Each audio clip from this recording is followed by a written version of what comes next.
오늘 우리에게 주시는 하나님의 말씀은 여호수아 22장 1절에서 34절입니다. 봉독은 9절에서 12절, 26절에서 30절 하도록 하겠습니다. 르우벤 자손과 갓 자손과 요단강 동쪽에 정착한 므낫세의 반쪽 지파가 그들의 소유지로 돌아갔다. 그들은 가나안 땅의 실로에서 이스라엘 자손을 떠나서 주님께서 모세에게 내리신 명대로 그들이 얻어 소유하게 된 땅, 곧 길르앗 땅으로 돌아갔다. 그들이 가나안 땅의 요단강 가까이에 있는 그릴롯에 이르렀다. 르우벤 자손과 갓 자손과 동쪽의 므낫세 반쪽 지파가 요단강 서쪽 지역의 강가에 단을 쌓았는데 그 단은 보기에 아주 큰 단이었다.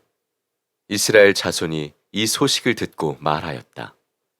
르우벤 자손과 갓 자손과 동쪽의 므낫세 반쪽 지파가 우리들이 있는 요단강 서쪽 지역의 강 가까운 그릴롯에 단을 쌓았다. 이스라엘 자손이 이 말을 듣고 온 회중이 동쪽 지파들에게 대항하여 싸우려고 실로에 모였다. 우리가 이 단을 쌓은 것입니다. 이것은 번제물을 드리거나 다른 어떤 제물을 드리려고 쌓은 것이 아닙니다. 오히려 이 단은 우리와 당신들 사이에 그리고 우리의 자손 사이에 우리의 믿음을 증명하려고 세운 것입니다. 우리도 번제물과 다른 제물과 화목제물을 가지고 주님을 진정으로 섬기는 사람들이라는 것을 증명하려는 것입니다. 그래서 먼 훗날에 당신들의 자손이 우리의 자손에게 너희는 주님에게서 받을 몫이 없다고 말하지 못하게 하려는 것입니다. 우리가 말한 대로 훗날 당신들의 자손이 우리에게나 우리 자손에게 그같이 말한다면 보아라, 이것은 우리 조상이 만든 주님의 제단의 모형일 뿐이다. 이것은 우리가 여기에서 번제물을 드리거나 다른 제물을 드리려고 만든 것이 아니다. 이것은 다만 우리와 당신들 사이의 관계를 증명하려는 것일 뿐이다 하고 대답할 수 있을 것입니다. 우리는 번제나 곡식 제사를 아무 데서나 함부로 드리는 일이나 다른 제물을 바칠 불법적인 단을 만듦으로써 주님을 거역하거나 배반하는 일은 결코 하지 않을 것입니다. 우리는 주 우리 하나님의 성막 앞에 있는 그 합법적인 단 외에는 어떤 제단도 쌓지 않을 것입니다. 제사장 비느하스와 회중의 대표자들 곧 그와 함께 간 이스라엘의 천천만만 백성의 가문 대표들이 르우벤 자손과 갓 자손과 동쪽의 므낫세 자손의 그 말을 듣고 기뻐하였다.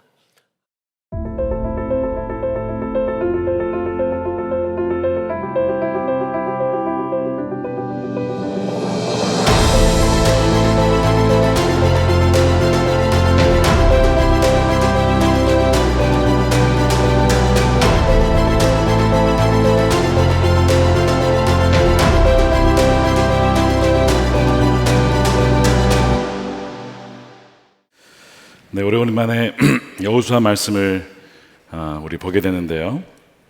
3번 남았습니다. 오늘 포함해서 여호수아와 이스라엘 지파들이 전쟁을 다 마쳤습니다.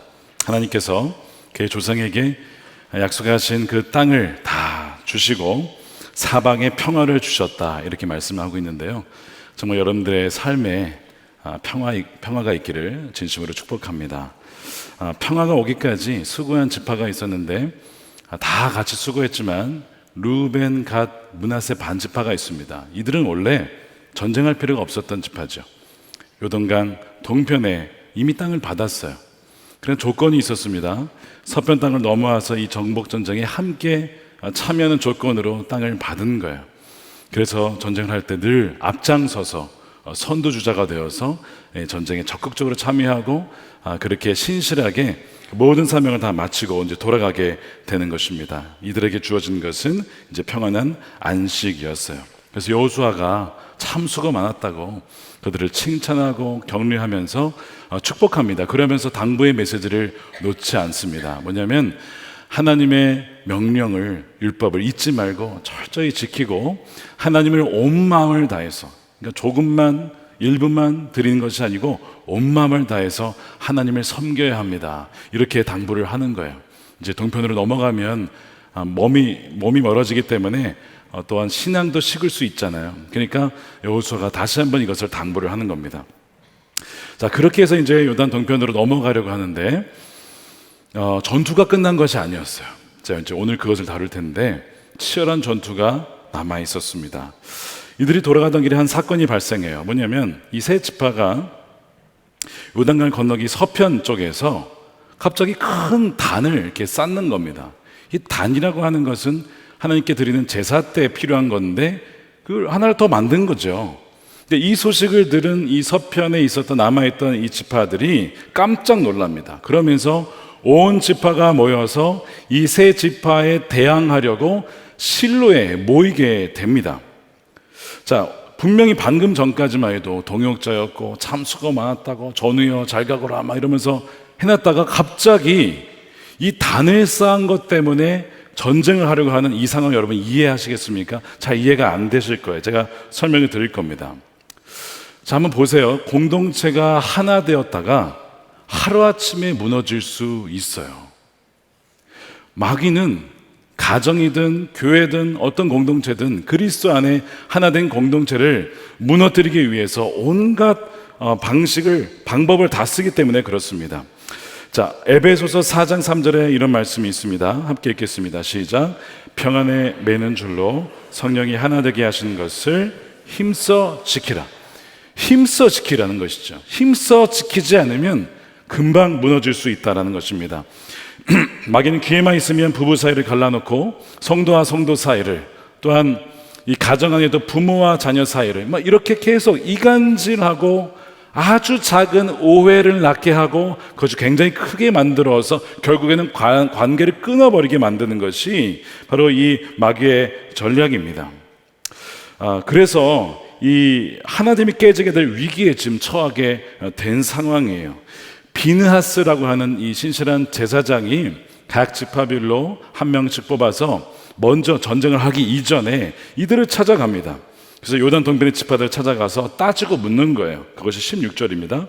주님의 온 회중이 하는 말이요, 당신들이 어찌하여 이스라엘 하나님께 이런 악한 일을 행하였어? 어찌하여 당신들이 오늘날 주님을 떠나서 제 멋대로 단을 쌓아서 주님을 거역하였어?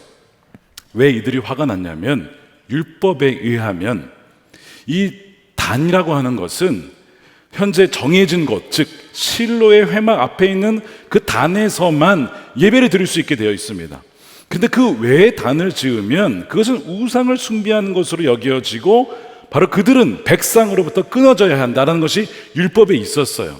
다시 말해서 이 요단 동편 지파들이 돌아가면서 서편 이쪽에 단을 쌓은 것을 이들은 어떻게 해석했냐면, 이들이 지금 우상을 숭배하는구나, 이제 전쟁이 끝났다가 마음이 풀어졌구나 이러면서 우상 숭배하는 것으로 해석을 한 것이죠. 근데 다만 이뿐만은 아니고요, 과거에 있었던 어떤 사건 때문에 그렇기도 합니다.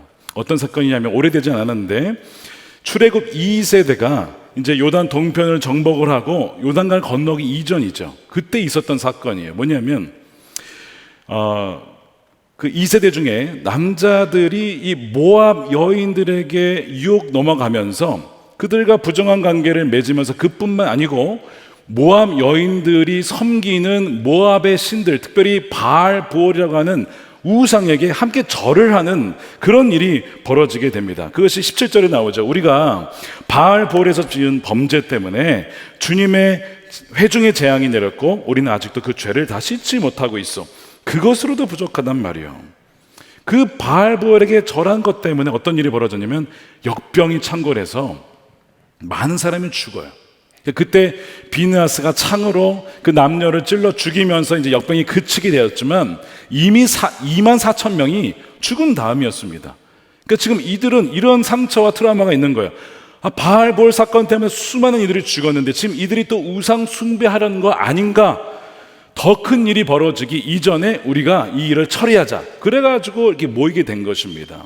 또 하나는 가장 최근에 있었던 사건이에요. 아간의 범죄가 있었죠. 친날에서 난 너무나 아름다운 그 외투가 나도 입고 싶다 이거예요. 마음에 탐욕이 들었어요. 근데 분명히 하나님께 다 바치라고 했거든요.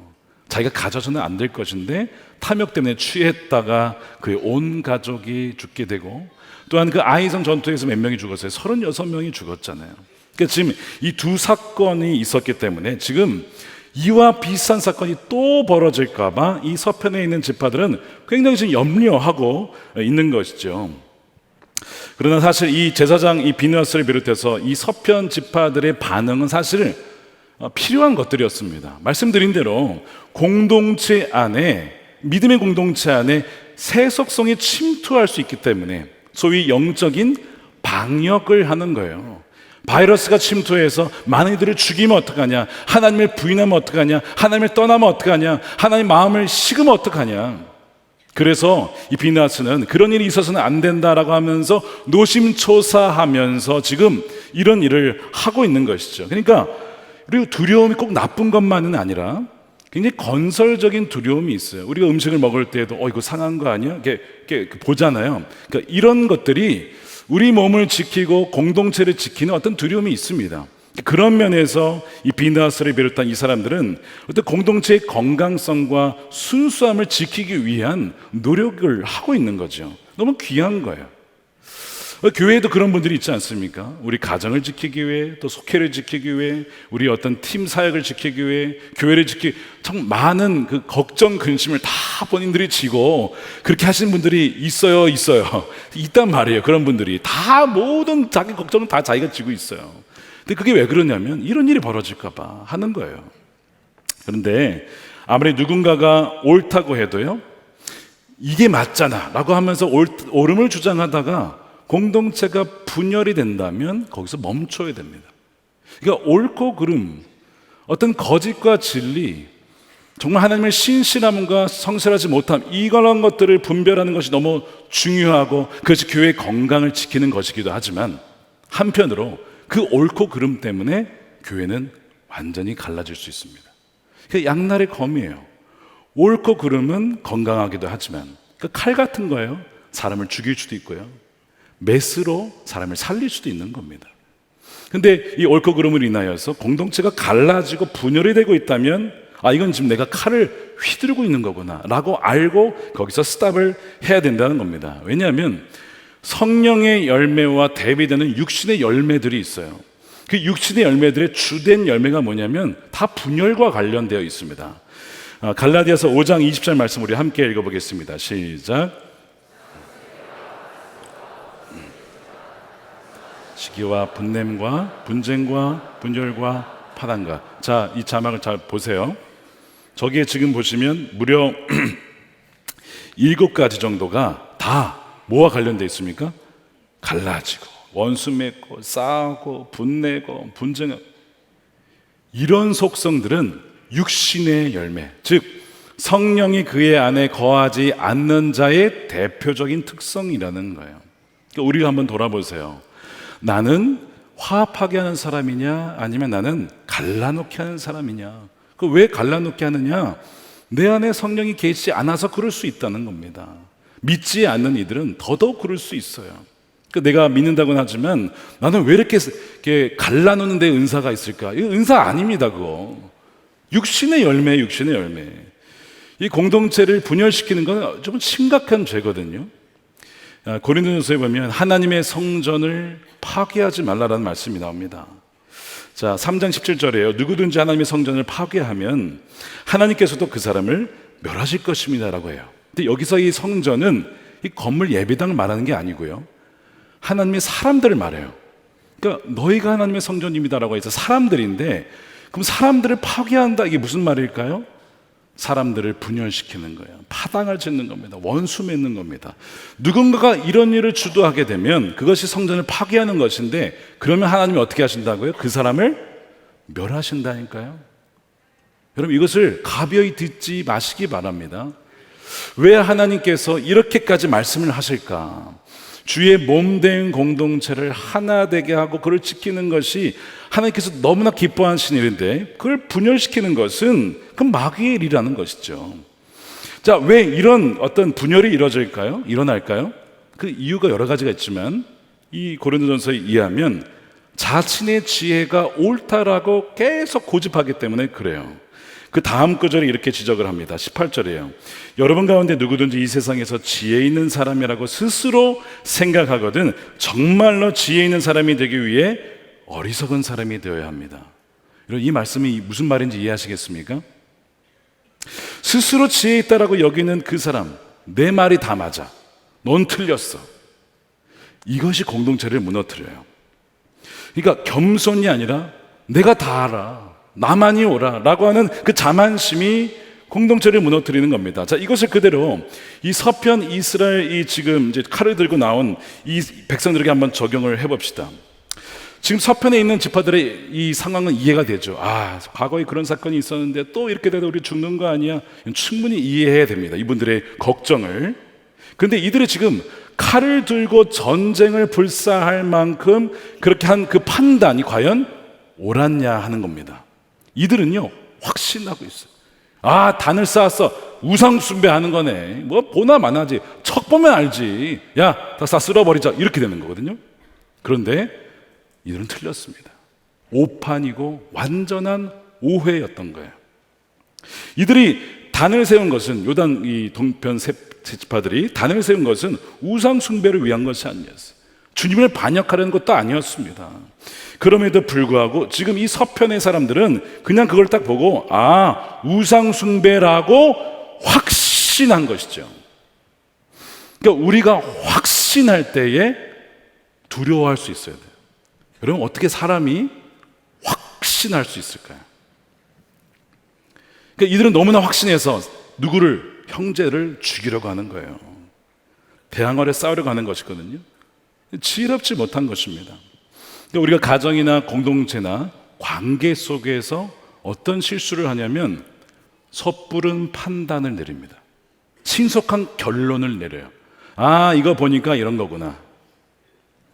섣부른 판단, 신속한 결론이 여러분 굉장히 이 관계를 힘들게 만듭니다. 자신의 지혜와 판단을 지나치게 확신하는 거거든요. 그래서 성경은 지혜 있는 사람이 되기 위해서는 어리석은 사람이 되어야 한다, 이런 얘기를 하는데, 이건 무슨 얘기냐면 그래야만 하나님의 지혜를 찾기 때문에 그래요. 내가 지혜롭다고 여기는 사람은요 하나님 지혜 구하지 않습니다. 하나님께 기도하지 않아요. 하나님께 나아가지 않습니다. 못하러 나가요, 내가 다 알고 있는데.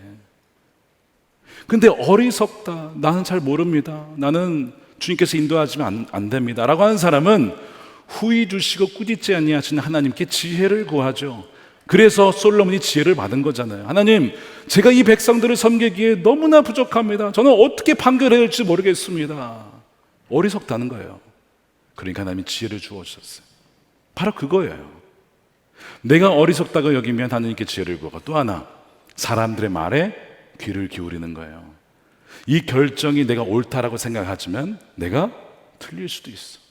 내가 80% 90%는 확신하지만 내가 보지 못하는 10% 20% 영역이 있을 수 있다는 겁니다. 살다 보면 그렇지 않습니까? 많은 부분에 우리가 선택이 잘못됐다는 걸 우리 너무나 자주 경험해요. 분명히 확신했는데 틀렸어요. 그런 일들이 많잖아요. 그래서 어리석은 자가 되라는 거예요. 그러면 진정 지혜로운 자가 될 것이고, 그 사람은 주님께 무릎을 꿇고 정말 참된 지혜이신 하나님의 지혜를 얻게 될 것이다 라고 하는 것이죠. 자, 지금 이 서편 이스라엘 백성들이 왜 이렇게 화를 내며 달려드는지도 우리는 이해해야 됩니다. 그러니까 교회에서 앞장서서 하시는 분들 왜 그렇게 하는지 우리 이해할 수 있어요. 아, 과거에 그런 아픔이 있었겠구나, 저분이 그래서 그런 거야 라고 이해해야 되지만, 동시에 왜 동편 지파들이 가기 전에 서편에 단을 쌓으려 했을까? 이런 궁금하지 않습니까? 왜 이들은 단을 쌓았을까? 섣부른 판단과 결론을 내리기 이전에 그들의 말을 경청해야죠. 참된 공동체는 그런 겁니다. 우리가 다 몸이기 때문에 우린 서로의 이야기를 들을 수 있어야 되거든요. 이 서편의 지파들은 감사하게도 전쟁을 치르기 이전에 빈나스를 비롯해서 먼저 대화를 합니다. 너희들이 이렇게 이럴 수가 있냐? 하나님 반역하는 거 아니냐라고 했을 때에 이 동편 지파들이 굉장히 억울해하죠. 그 오해입니다. 그렇지 않습니다. 그런 얘기가 이제 22절에 나와요. 주 하나님은 전능하십니다. 우리가 왜 그렇게 했는지 주님은 아십니다. 이 표현에서 굉장히 얼마나 억울해하는지 알겠죠. 우리의 마음의 중심이 뭐가 있었는지는 주님이 아실 거예요. 우리는 절대 하나님 부인하려는 것이 아닙니다 라고 하면서 그 이유를 얘기를 해요. 27절에 이단은 우리와 당신들 사이에, 우리의 자손 사이에 우리의 믿음을 증명하라고, 한마디로 기념비와 같은 겁니다. 우리도 번제물과 다른 제물과 화목제물을 가지고 주님을 진정으로 섬기는 믿는 사람들이라는 것을 증명하려고 이것을 세운 것입니다. 그리고 이것은 다만 우리와 당신들 사이의 관계를 증명하려는 것일 뿐입니다. 이들에게는 어떤 두려움이 있었냐면, 동편으로 가게 되면 우리가 잊혀지진 않을까? 나중에 세대가 거듭해서 시간이 지나면 서편에 있는 후손들이 우리의 후손들을 향하여서 너네는 뭐냐 도대체? 너네도 우리 민족이야? 너 아니잖아. 너희도 하나님 믿는 백성이야? 아니잖아 라고 할까봐. 아니라고. 우리도 한 민족이고 우리도 하나님만을 섬기는 백성이라고 하는 것을 증명하기 위해서, 상기시키기 위해서 실로 앞에 세워져 있는 그 단과 똑같은 모형을 요단강에 세워놓고 멀리서도 보일 수 있도록, 아, 우리는 하나님의 백성이지, 아, 우리는 한 민족이지 라는 것을 상기시키기 위해서 그거를 지었던 것이라는 겁니다. 이런 얘기를 들어요. 그러니까 사실 이분들도, 이 동편 지파들도 사실 오해할 만한 행동을 하긴 한 거예요. 그러려고 했으면 떠날 때, 자, 놀라지 마십시오, 우리가 갈 때 기념비 하나 세울 건데 모형일 뿐입니다, 결코 단이 아닙니다 라고 했으면 이런 일이 없었겠죠. 근데 뭐 급해서 그랬는지, 이제 가라고 하니까 신나서, 그동안 고향도 못 갔으니까 막 가서 그랬는지 모르겠지만 서로 소통하지 못한 채 갔다가 오해가 오해를 낳게 되어지고 전쟁 직전까지 가게 되어지는. 근데 감사하게도 지혜 있는 자들을 통해서 대화하게 하고 소통하게 해서 오해를 풀게 되어서 정말 동족 상전의 비극은 막을 수가 있었던 것이죠. 이 평화를 위한 중재자가 된 거예요. 이들이 전쟁으로, 무기로 해결하는 것이 아니라 진정 평화를 이루는 하나님의 대사 역할을 한 것입니다. 하나님이 누구를 나의 자녀라고 부르실까요? 물론 예수님을 믿는 자들을 말하겠지만 산상수훈에 이렇게 되어 있습니다. 마태복음 5장 9절을 함께 읽어볼게요. 시작. 평화를 이루는 사람은 복이 있다. 하나님이 그들을 자기의 자녀라고 부르실 것이다. 그러니까 하나님의 자녀, 그리고 하나님의 자녀라고 부르신 특징은 분열케 하는 자가 아니고, 관계를 쉽게 끊어버린 자가 아니고, 계속해서 어우르고 다독이고 오해를 풀어주고 중재하여 하나님과 사람 사이를, 또한 사람과 사람 사이를 연결시키는 피스메이커가 되는 거죠. 그들이 나의 자녀다라고 주님이 말씀하셨잖아요. 그러니까 우리가 외부에서 싸우는 전투 치열하지만 어쩌면 더 치열한 전투는 이 하나됨을 지키는 거예요. 왜냐하면 마귀는 계속해서 우리를 갈라놓으려 하기 때문에 그래요. 사소한 오해, 이간질. 그래서 형제와 형제 사이를, 자매와 자매 사이를 얼마나 갈갈이 갈라놓는지 모릅니다. 주님이 얼마나 마음 아파하시겠어요. 그러니까 마귀는요, 어지간해서는 우리와 직접 싸우려 하지 않습니다. 여러분 이거 아셔야 돼요. 마귀는 어지간해 우리를 안 싸웁니다. 마귀가 어떻게 하냐면, 마귀는 우리끼리 싸우게 만들어요. 그러면 되거든요. 자기가 나설 필요가 없어요. 우리끼리 서로 다 치고받고 싸우는데 자기가 나설 것이 뭐가 있겠어요. 자중질환이죠. 같은 편끼리 싸워서 자멸하게 만드는 것이 마귀가 즐겨 쓰는 방법이에요. 부부끼리, 부모와 자녀, 가정, 직장 동료, 속회원들끼리, 목회자끼리. 이것이 마귀의 방법입니다. 그래서 미국 역사를 보면요, 이 영국으로부터 독립하기 위해서 치열한 독립전쟁을 치른단 말이에요. 그래서 막 그때는 막 그냥 미국 사람 다 단결이 됐죠. 막 외부에 적이 있으니까. 그래서 독립을 했어요. 100년이 안 가서 무슨 일이 벌어져요? 남북전쟁. 비교할 수 없이 수많은 사망자를 낳습니다. 남북전쟁. 인구의 몇 %가 줄었는지 몰라요. 여러분, 이 역사가 우리나라에도 있잖아요. 해방 이후에 한국전쟁, 서로에게 총부리를 겨누는 그 아픔, 마귀의 간짓 아닙니까? 그렇게 해서 싸우게 하는 것이죠. 우리 교회가 아니라 우리 한국 교회에 수많은 교단들이 있어요. 셀 수가 없습니다. 너무 많은데요. 물론 신사참배 이후에 정말 그 신앙을 지키기 위해서 우리는 신사참배하지 않았습니다라고 해서 나온 교단도 있어요. 그렇게 해서 순수하게 지키고자 하는 의도로 나온 것도 있고요. 종교개혁을 통해서 로마 카톨릭에서 나온 그런 것도 있죠. 감리교는 어떻습니까? 성공회에서 나와가지고 이 부흥, 갱신 운동을 펼쳤잖아요. 그런 긍정적인 어떤 부분들도 분명히 있습니다. 그런데 그 외에 지방의 차이로, 어떤 자신의 개인적인 신학적인 차이로, 어떤 성향의 차이로, 정치적인 차이로 다 갈라져서 개신교회는 공교회성을 많이 잃어버렸어요. 권위가 없어요. 많이 잃어버렸습니다. 너희들 치고받고 싸우잖아. 너희들도 하나가 안 되잖아. 그 세상에 나가서 말을 못하는 거예요. 교회 안에서도 보면 새가족 오신 분들, 이렇게 이사 오셔서 오신 분도 있지만 그전 교회에서 참 많은 아픔을 견디다 못해 오신 분들 이야기를 들어보면 어떻게 이런 일이 있을 수 있나, 그런 사정을 듣게 됩니다. 교회가 타전교 때문에 무너졌나요? 역사를 보면 이슬람이 너무 세게 포교를 해서 교회가 무너졌습니까? 불교가 너무 강해서? 그것보다 내부적으로 무너진 것이죠. 부패하거나 분열하거나. 이게 교회의 역사거든요. 아픈 역사죠. 가정도 보면 세미나를 해보니까 어찌나 부부 사이에 그 보이지 않는 담이 있든지, 분명 결혼할 때는 없었는데 살다 보니 미안할 때 미안하다 말도 못하고, 고마운 것을 고맙다라고 말도 안 하고, 사랑한다는 표현도 안 하고, 이게 막 쌓이고 오해가 쌓여서 어찌나 이 담이 높아졌는지 나중에는 남이 되어버린, 그렇게 가정이 갈라지면요, 그럼 다음 세대도 문제가 되는 거 아닙니까? 마귀가 다음 세대 공격하는 것이 아니라 가정을 건드리고 무너뜨려서 다음 세대를 무너뜨리는 거예요. 그러니까 이런 것들을 볼 때 우리가 하나됨을 지킨다는 것이 이게 얼마나 중요한지 몰라요. 이게 여호수아를 읽어보면 이제 가나안 족속과의 전투가 대부분이긴 하지만 오늘 말씀해 보세요. 우리 내부에서 하나됨을 지키는 이 전투가 얼마나 중요한지. 이거 무너지면 끝나는 거 아닙니까? 그러니까 마귀는 마지막까지도 분명히 평화를 주셨다라고 했지만 방심할 틈에 내부적으로 무너지도록 오해를 만들잖아요. 그럼 항상 우리는 깨어 있어야 돼요. 하나님의 계획은 뭐냐면 에베소 1장 10절에 하나님의 계획은 때가 차면 하늘과 땅에 있는 모든 것을 그리스도 안에서 그분을 머리로 하여 통일시키는 것입니다. 이것은 종교통합이 아니에요. 진리와 비진리는 함께 갈 수 없고 구원은 오직 예수 그리스도에게만 있죠. 그는 우리가 타협할 수 없는 진리입니다.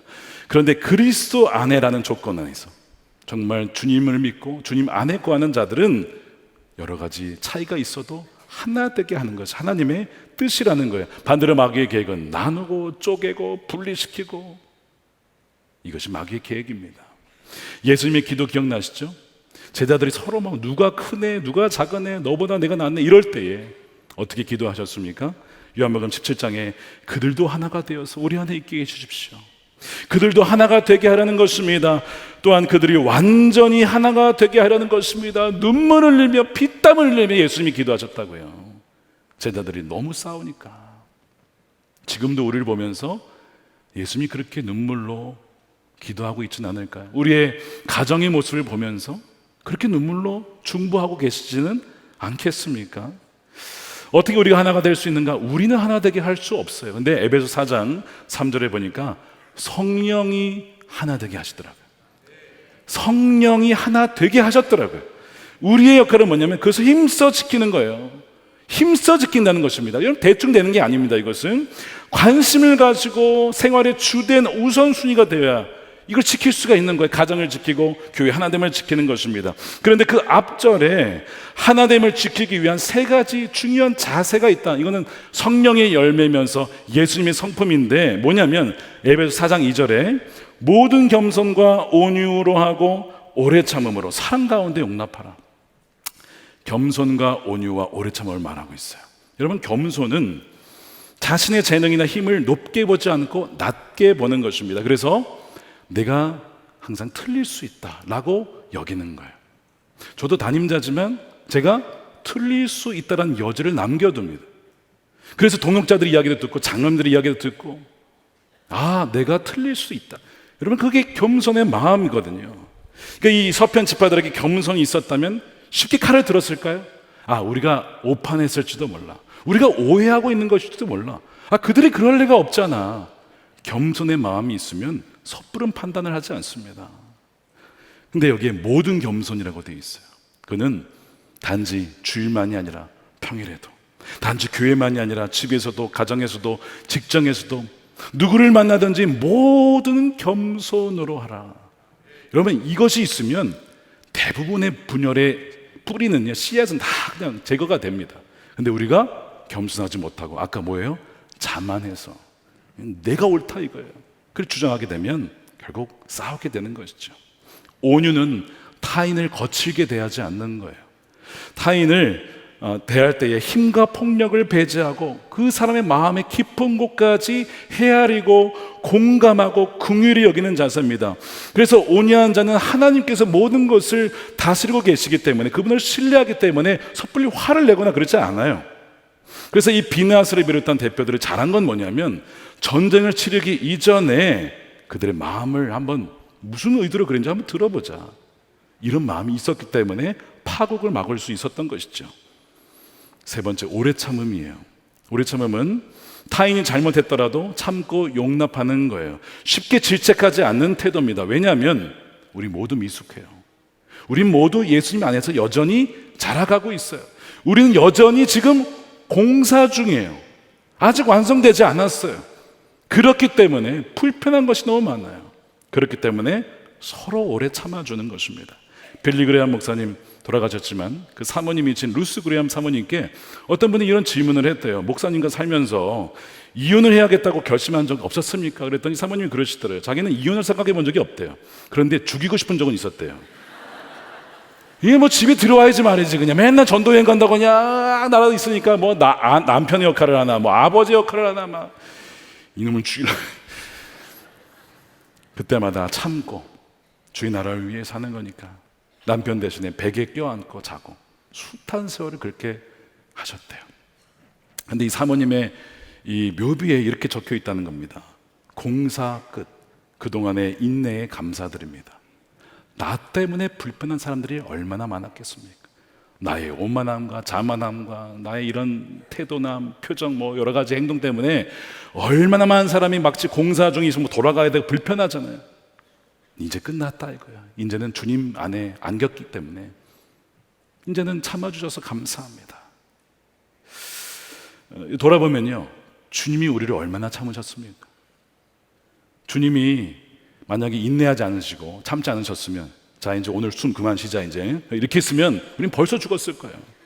그런데 참아주시고 기다려주시고, 마치 아기가 막 우유 엎지르고 막 난장판 만들어도 아기니까 참아주잖아요. 마치 우리를 그렇게 사랑으로 참아주시고 용납하셔서 그나마 사람이 되어가는 거거든요. 그러니까 그걸 생각하면 우리는 서로 오래 참아내야 돼요. 그는 우리 힘으로 할 수 없지만 어떻게 해요? 성령으로, 성령이 열매입니다. 그러면 우리는 겸손, 온유, 오래 참음으로 그렇게 오해를 풀어갈 수가 있어요. 제가 그 오해라고 했는데요, 하나 둘 셋 넷 다 오해. 오해가 줄어서 4해, 3해, 그 다음에 뭐예요? 2해. 죄송합니다. 제가 어제에서 이렇게 안 하려고 그랬는데 여러분들이 잘 기억하게 하기 위해서, 자, 오해가 겸손과 온유와 오래 참음이면 뭐가 된다고요? 이해가 되는 거예요. 이해가 되면 이제 하나만 남아요. 화해를 하게 되는 거예요. 하나가 되는 거예요. 이 과정이 말이 쉽지는 않죠. 내 성령을 통해서는 가능하다. 그러면 우리는 정말 하나됨을 지켜나갈 수가 있는 것이죠. 주님의 계획은 뭐라고요? 그리스도 안에서 모든 것을 통일시키는 것이다. 완전히 하나가 되게 하는 거예요. 제가 이번에 일본에 우리 부부 수련회를 다녀왔어요. 목사님들, 사모님들과 함께. 거기 갔더니 한 선교사님이 참 쉽지 않은 그 선교주에서 혹시 임재를 바꾸고 싶은 마음이 들진 않았냐 했더니 자기는 한 번도 그런 적이 없대. 어떻게 그럴 수 있냐 했더니 내가 실실해서가 아니라 나와 함께 있는 형제교회 목사님들이 계시니까 서로 기도해주고 격려해주고 도와주고, 그러니까 떠날 마음이 전혀 들지 않는다는 거예요. 와, 이것이 얼마나 큰 힘입니까? 요코하마 영광교회 우리 선교사님과 대화를 하다가 우리 교회 초기에 있었던 에피소드가 하나 있었어요. 이분들은 이제 원래 선남목적교회 재탄하기 전에 그 전에 교회에서 파송을 받은 분들이에요. 근데 교회가 어려움을 겪고 나서 담임자가 바뀌고 나서 그 시기에 잠깐 관계가 끊겼던 아마 시절이 있었던 것 같습니다. 그러니까 이분들이 생각하기에 이런 생각을 한 거예요. 아, 담임자가 바뀌어서 관계가 끊겼나 보다. 왜냐하면 이런 경우가 많이 있어요. 담임자가 바뀌면 선교사님들을 지원을 다 끊고 새롭게 하는, 그러니까 끊겨진 선교사님들에 대한 어떤 아픔이 있잖아요. 아, 우리도 그런가 보다라고 생각을 했던 시절이 있었다고 합니다. 근데 다 오해였어요. 사실 이런 오해와 이런 걱정이 누구의 걱정이냐면 요단 동편에 있었던 이들의 걱정이거든요. 우리가 넘어가게 되면 우리를 잊지 않을까? 우리를 하나님의 백성으로 여겨주지 않지는 않을까? 너희도 하나님 백성이냐라고 나중에 다음 세대가 그럴까 봐. 그래서 단을 쌓은 거잖아요. 그러니까 보이지 않게 이분들의 마음에도 우리와 관계가 끊기지는 않을까라고 하는 그 마음이 있었던 것을 대하면서 알게 되었어요. 근데 나중에 이제 유기성 목사님이 우리에게 형제교회가 있다는 것을 알게 되셨고, 그 다음에 의도치 않게 관계가 좀 끊어져 있던 것을 다시 회복하면서 있었던 그 이야기를 들려주시는 거예요. 이번에 다시 담임자가 바뀌면서 저희가 간 것이 너무나 큰 힘이 되셨다고 해요. 아, 우리가 혼자가 아니고 이렇게 선남목적의 성도들이 함께 우리 교회와 일본 선교를 위해서 마음을 써주고 함께 한다는 것이 얼마나 큰 힘이 되는지 모른다고 감사해 하셨습니다. 첫날 이용규 선교사님 계시는 그 신주쿠 영광교회 가서 찬양하고 이제 예배를 드렸는데 목사님 나오셔서 그런 얘기를 하시는 거예요. 2006년에 예배당을 살 때 5억이 부족해서 어떡하나 하는데 그 당시에 우리 교회도 본당 완공을 하고 나서 빚을 어마어마하게 졌을 때 이 빚에다가 5억을 붙이나 이거나 그게 그거니까 그냥 5억 우리가 집시다 해가지고 빌려드렸잖아요. 빌려드리니까 갚아드렸잖아요. 그렇게 했을 때 결국에는 이제 교회를 사게 되고 신주쿠 영광교회도 쓰고 그로 인해서 형제교회가 생겨났거든요. 너무 감사하다고 하시는 거예요. 제가 듣고 아니라고, 우리가 감사해야 된다고. 그때 복을 받은 것은 우리가 엄청 복을 받았다고, 이 교회가 얼마나 복을 받았는지 모른다고. 돌아보니까 하나님께서 그 형제 관계를 끊지 않고, 형제교회가 어려울 때 외면치 않고, 그는 우리랑 상관없는 길이야 하지 않고 우리가 함께 짐을 지고 나갔던 그것을 주님이 참 기뻐하셨구나 하는 것을 제가 가서 알게 되었어요. 여러분, 하나됨을 지키는 것이 얼마나 주님이 기뻐하신 것인지 모릅니다. 여러분, 가정에서나 관계에서나 혹시 관계를 끊으려 하십니까? 그리스도 안에 있는 자인데 여러 가지 오해와 이런 것 때문에 혹시 관계를 끊으려 하십니까? 물론 믿지 않는 자와의 관계를 유지하는 건 어려워요. 쉽지 않습니다. 그러나 그리스도 안에 있는 자들을 주님은 통일시키려, 연합시키려 하십니다. 여러분, 잘 기도하셔야 돼요. 하나됨을 지키는 것은 주님이 너무나 기뻐하시는 것이고 하나님께서 놀라운 은혜를 베풀어 주시는 통로가 된다는 거예요. 저는 돌아오면서 우리가 이제 남이 아니라 정말 형제고, 우리가 현해탄을 중심으로 떨어져 있지만 주연에서 하나 되어서 일부 선교를 단지 그분들에게 맡기는 것이 아니라 우리가 함께 동역하겠습니다, 함께 중보하겠습니다, 그렇게 기도하고 돌아왔습니다. 사랑하는 여러분, 하나님과 함께하는 비범한 여정에는 외적 전투만 있는 것이 아니라 하나됨을 힘써 지켜야 하는 더 치열한 전투가 있어요. 마귀는 가능하면 모든 관계를 끊어내려고 할 거예요. 그러나 그때마다 여러분 기억하셔야 됩니다. 바로 성령께서 이미 하나 되게 하셨고, 또한 겸손과 온유와 오래 참음으로 오해를 풀고 이해하여 화해할 때에 진정 하나님이 저와 여러분들을 통해서 하실 놀라운 그 계획이 온전하게 성취될 줄로 믿습니다.